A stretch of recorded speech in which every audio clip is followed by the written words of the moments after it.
eat and drink real estate. Yep. This is your restaurant. What's the name of the restaurant we're at? The restaurant's called One Taco, Dos Tequilas. It's a awesome restaurant. They actually have 2 locations, as we learned now. I thought it was just one. Good place. I mean, good vibes. If you see the sign behind me, it has a little bit of its own personality. Yeah, I mean, it's really good Mexican food. They have a good environment. There's a really nice bar in the front too. So, like, if you just want to come for a drink, a lot of people will come for a drink after work, and they grab food to go. I see that a lot. Well, being in the relationship business that we all are, certainly in real estate, it's all a relationship business. Yep. Having a nice place that you can pop in, have a cocktail, something good to eat, and make friends and develop relationships is always very important. Yeah, and you'll be surprised who comes in, after hours. It's right. Like people in the community, people that have businesses, or especially too, like if you're in the business that we're in, it's like word of mouth. You meet other business owners sometimes if you go out and do things in your community, open new restaurants. And this has actually been about a year, maybe a little under, maybe under 6 months, maybe. They've been open and it's been really busy. Right. Now, you just opened an office here in Palatine, right? I did, yeah. I have my own office at 579 North First Week, which is down the street. It's an amazing suite. We are expanding, so we're looking for more employees to try to meet the need that we have for real estate. Well, how many employees do you have now? I have 3 outside of myself, and we're looking hopefully for a 4th. Nice. Yeah. It's exciting. It's exciting times, but it's also interesting times. It's a pandemic. Right. The real estate market is really taking its own turn. It's either it's up, it's down, it's unpredictable, but we have to be ready no matter what. So that's what we're doing. One of the things I found during the pandemic, and myself included, is that there was time where we were isolated, and there was times where, what do I do with my extra time? You're not traveling, you're home, you're not going out. And I've heard a lot of great stories how people utilize that time in a productive way. Yeah. How have you utilized the time that you had during the pandemic? Yeah, no, that's a great question. I've actually thought about, how do you prepare for what's unexpected is what I've really thought about a lot in business. The pandemic has been really not great for some people. I mean, people have closed their businesses. Sure. Small business owners have been affected. So I've thought about how do I work my practice so that I can meet the need, but also make sure that we're preparing for something unexpected. For example, if the market were to change, what other areas can we serve, and what do we do? And kind of thinking outside the box, because this pandemic, if there's one thing for sure, it's unexpected. I don't think anyone was prepared for it. So the market's been doing well, but we never know. So we try to think, okay, what other things can we do? We've been doing a lot of estate planning and probate work outside of real estate because they're married. It's like they're cousins to each other. Yeah, it's certainly the same family, right? Right, same family. And a lot of times we'll get a lead that's probate, someone has passed, and it turns into a real estate lead. So then we start thinking, what realtors do we know that could really do well in this area with this client? So we're always trying to reinvent how can we be a resource to the community, not just through real estate law, but like outside of that, because I think that's the reality that we're in. Right, and how have you been able to stay connected with your referral partners, the real estate brokers and investors that you currently work with? Yeah, no, that's a really good question too. I've actually I'm seeking the opportunities now. But before it'd be easy because you guys have an event or someone has an event and we all just show up. We can't really see each other in passing. Now you have to make a point to seek people out for lunch, text them, give them a call. I know for a lot of clients, even my investor clients, I've been reaching out to them, say, hey, like, how's your portfolio looking? Is there anything we could do to help you? A lot of these people, by the way, that are investors, some of them don't have like an LLC to protect the company or the real estate investments that they have. So we've been able to sort of think of different ways of contacting them, but it's definitely more effort than it was before the pandemic. As you know, we're in the business, so you have to make contact with people. So we've been trying to think of different ways. Social media is always great, but having that one-on-one is what people I think are looking for. So having to make appointments and see people really forces us to up our game. I think everyone can relate to that. I'd agree. I mean, the amount of focus and energy you have to make certain that you have that discipline as part of your regime that you do on a weekly basis in developing marketing opportunities and finding them out on the market. And real estate brokers obviously are of the same mindset. Right.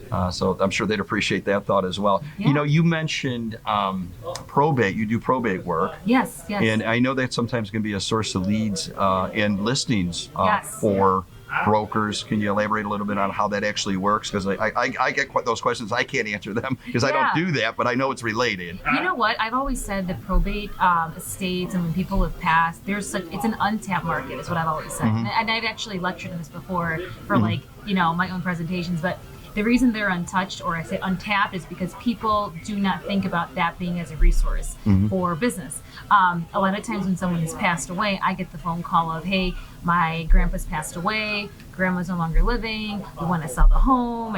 And so sometimes there's an option to do it without going to probate, and sometimes you have to go to probate, but the house is still going to be sold. Right. So really just getting in touch with attorneys that do probate, and perhaps even expanding your marketing as a broker is great, because you can really get listings just by people that are selling, doing estate sales, or perhaps someone has passed in the family and the house has to be sold anyway, you know? Those are really good leads. Sometimes people, unfortunately, it's fortunate, much as it's tragedy, right? It's tragedy strikes, and to be that person that can list the home is a good way for people to get that business. But it's not ideal business because you have to dig for it a little harder. But there are ways to sort of market to them if possible. Or even connect with attorneys that do this work, where we send the lead to the realtor because, you know, the house has to be sold like month 3 of the probate. Okay. You know, and at that point the client looks to us to refer them to realtor. So is a specific order by the court that the property must be sold at a specific time frame? Yeah, in essence, yes, because you can't hold on to the property unless that's the plan. But if there's an order for it to be sold, they say, okay, you have to sell it, and then we have to do something with the proceeds. It's part of it. So we can't really close the estate until it's sold. We have the money. So this is the process. So naturally, it's going to happen if that's part of the plan anyway. Right. It's bound to happen in the beginning stages. Okay. Or at some point before the estate is closed, because the judge orders it. Okay, Yeah. so the brokers should be seeking out attorneys like yourself that do probate work? Yeah, absolutely. And it's not just the probate lawyers per se. I know a lot of times people will send mailers out to people in the area, like neighborhoods and stuff, because people know each other in the community. So like someone's grandma might live in the area, and maybe she's like, I don't want to even sell this house anymore. I want to, you know, I don't know, do something else with it. Right. And so the broker always should just, even if it's not a lead initially, make contact with whoever it is, because you never know what happens. Okay. You never know if you can be the point person for those families. So is there another avenue that, say somebody was, hey, I like the idea of getting listings. Where could they actually harvest these leads and get them on a regular basis? Because I know a lot of successful brokers, and one of the things they look for is sustainability of marketing efforts. If I can be consistent day in and day out, week in and week out, month in and month out. Is there a method to find these type of leads themselves where they can prospect and mine these? Yeah, I mean, it's a great question, because besides making connections with people that do this for a living, that's one way. I've also seen brokers go to the courthouse and pull files, like to see what states have been open. Okay. That's public record. Right. At any county level, you know, county meaning Kane, Cook, DuPage, you name it. It's public record, so you can do your own research, and it's a lot of work. People are gonna listen to this and say, "Well, I don't want to do that. That's too much. I'm not a lawyer." Right. But hey, sometimes you got to get creative. You know what I mean? Exactly. So that's my thought. Well, some people have time, depending where at in their stage of their career. Right. I think some people would hear that message and go, you know what, all I have is time. I don't have a lot of listings. I'm getting my feet wet. I've been in the industry for a short amount of time.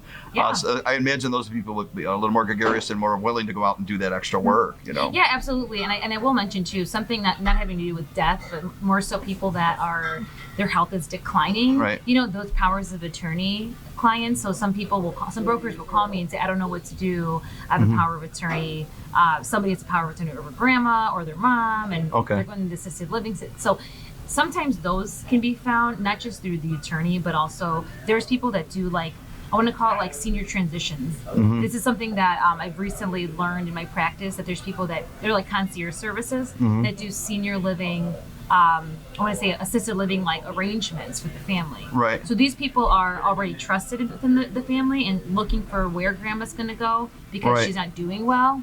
And many times those homes have to be sold because grandma can't use that home because they have stairs, for example. Right. So sometimes those leads can come from other sources, and the senior living, they call them like senior transitions or something. Okay. There's for-profit and non-for-profits that do that. Okay. So I've seen brokers get in at that level too, and this is just, again, it's untapped. People don't think about these things or know it exists. Yeah, I think that makes sense. Yeah, I've known that to be successful for some people. Okay. Yeah, it's interesting, but I've never done it myself. Like, I've never on like, hey, you should use me, but it makes sense because these are the people that are part of the chapter of this, of our lives. We of all your life, transition. Yeah. When we transition. Right, as I like to call it, transition. Transition maybe downhill. Right, mine may be swift and severe, so I don't know if I have all that luxury time of going through all the different processes. Yeah. So probate, real estate. Now I know you love doing real estate transactions. Yeah. There's a lot of different types of brokers out in terms of knowledge level and experience level. If you were to advise, say, a newer broker coming into the industry today, what are some of the things that frustrate you with the newer broker that is just getting his teeth, cutting his teeth and trying to really learn the process flow of listing the property, handling the contracts? What are a few things that really you wish they could do a little bit better? Yeah, of course. You know what? It's like with anything. When you're new, you don't know your left foot from your right.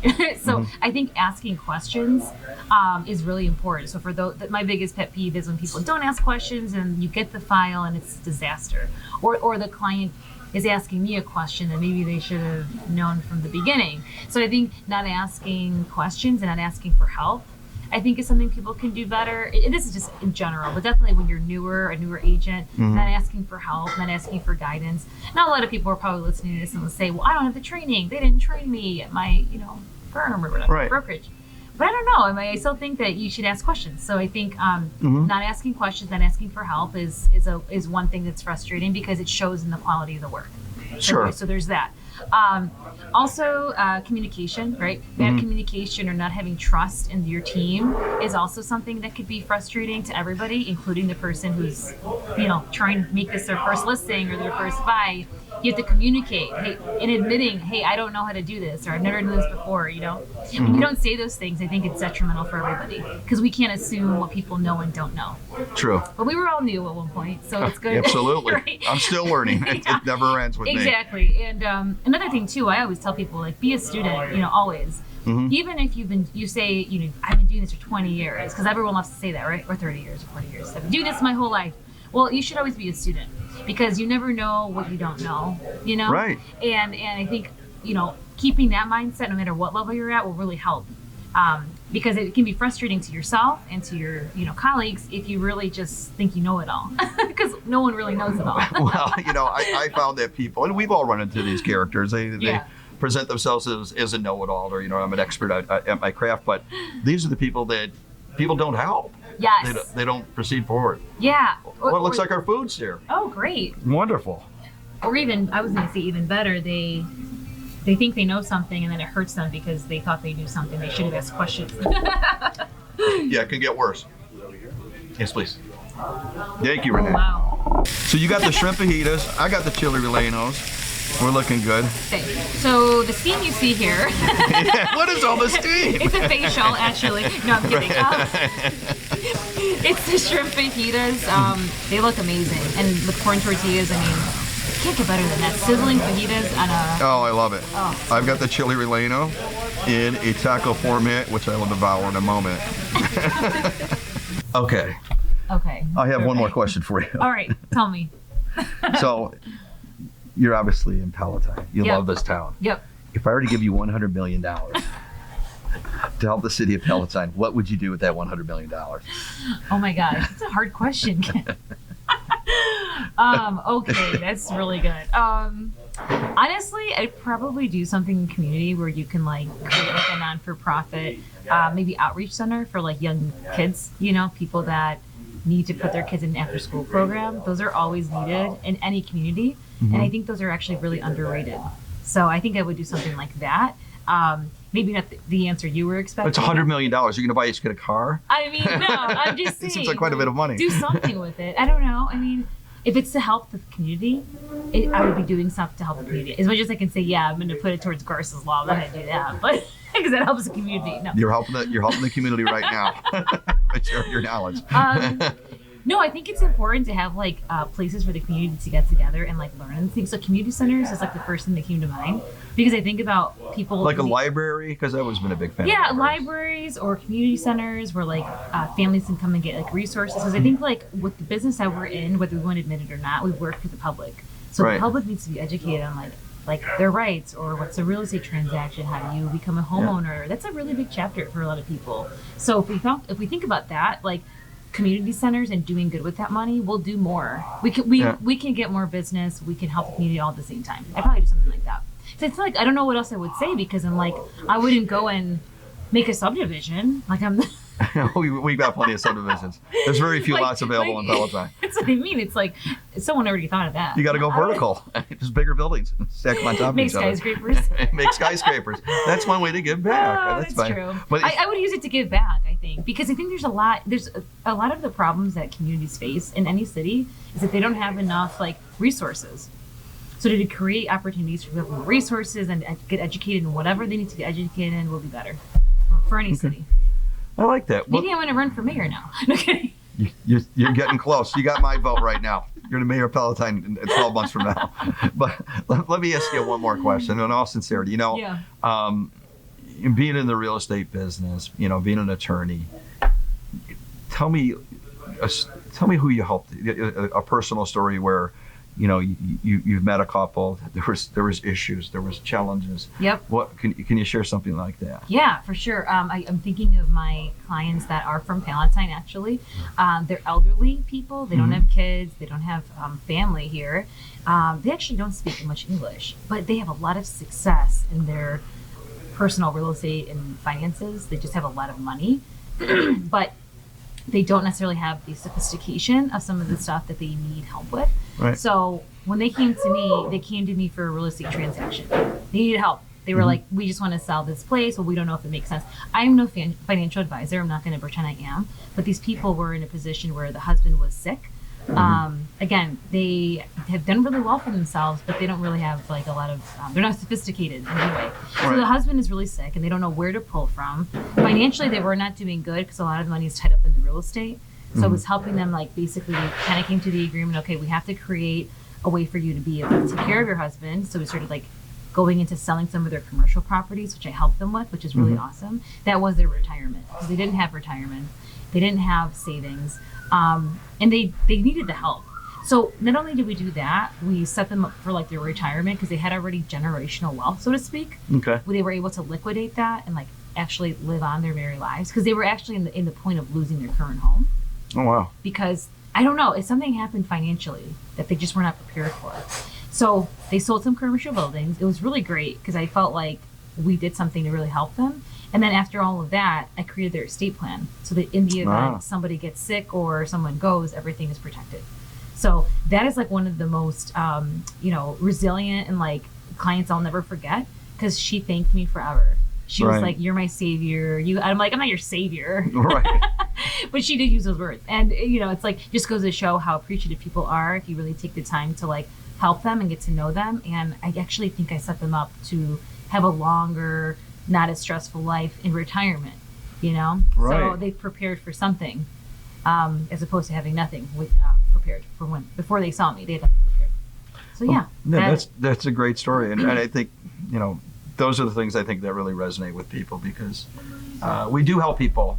We can avert problems now and in the future, and the estate plan certainly is the future. Yeah. So in real excellent. estate, like even thinking about like what can someone do with their property? Should they keep it? Should they not?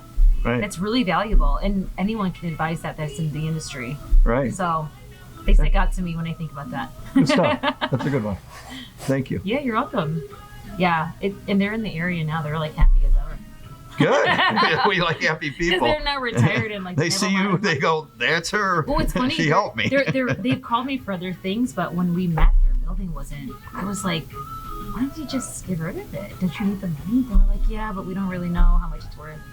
It was worth 6 figures, like 300 and up, and they had no retirement. Wow. Good for you. Cool. I'm like, you never know it. Like. Oh yeah, no, you made their lives a lot happier and a lot less stressful. Yeah, that's for certain. Yeah, so it's pretty cool. But that's a good question. No, thanks for asking. My pleasure. Yeah. What would you do with $1 million? How would I know? It's 100 millions. $1 million I'd spend in the next couple of weeks. 100 million. What would you do with that? Like for your city? That's a good question. No one's ever asked me that. Well, a lot of us are in a position to have $100 million, let alone $1 million. It's it's money. Money is a way to affect change and Yes. help other people. Yep. In the end, I was taught a very basic principle when I was young. You got really 3 stages in life. You learn, you take, and you give it all back. How are you going to do that? In what shape or form that occurs? How you do that. That's up to you, and then your heart's going to drive how you do that. Yeah. So for me, I would love to find a way to give back to the community that made it stronger and represented the values of that community. Yeah. Hard work, ethics, just staying with it and getting it done. Yeah. Day in and day out. Something that would reflect, at least my beliefs, and that's what I stand on. Yeah, no, absolutely. What's interesting, you think about that, because like even when politicians run, for example, they have all these ideas. Right. Like there's so much money that needs to be had, to make Right. these ideas happen. So Yeah, to even just entertain the idea, it's like every community can do more if they have the resources, or if they have the resources, the right person in power uses them Right. Well, to give back, not to benefit themselves all the time. Right. Well, So- for me, I find politicians, they've got a plan to get in office. After they're in office, they don't have a plan. A philanthropist Yes. has no a desire to be in office, but when they do get resources, they have a plan to spend it. Totally. So better to be if you want to help the community, better to be a philanthropist than a politician. No, that's true. That's true. Yeah, because maybe that's why they have they have like a community sector sometimes to like Right. handle that. You put the philanthropists over there, they'll actually cause some good over here. Not that all politicians are awful or anything, Yeah. but it does seem to be a trend in recent days. So. Yeah, definitely. No, that's great. Thanks for the question. Yeah, it's interesting to think about. Thanks for throwing it right back at me too. I'm supposed to be answering the question. I was wondering. You threw the reverse zinger. Well, then let's absolutely. What would you have done? But hey, thanks a lot for coming out to Eat and of Drink course. Real Estate. Of course, We hope yeah. to see you again soon. Yeah, no, this is a great segment. I wish you all the best in the podcast. It's gonna be Well, great. thank you. Yeah. Happy 2020 to you too. Yeah, thank you. All right. Cheers. Cheers. Cheers. Thanks for coming, Steph.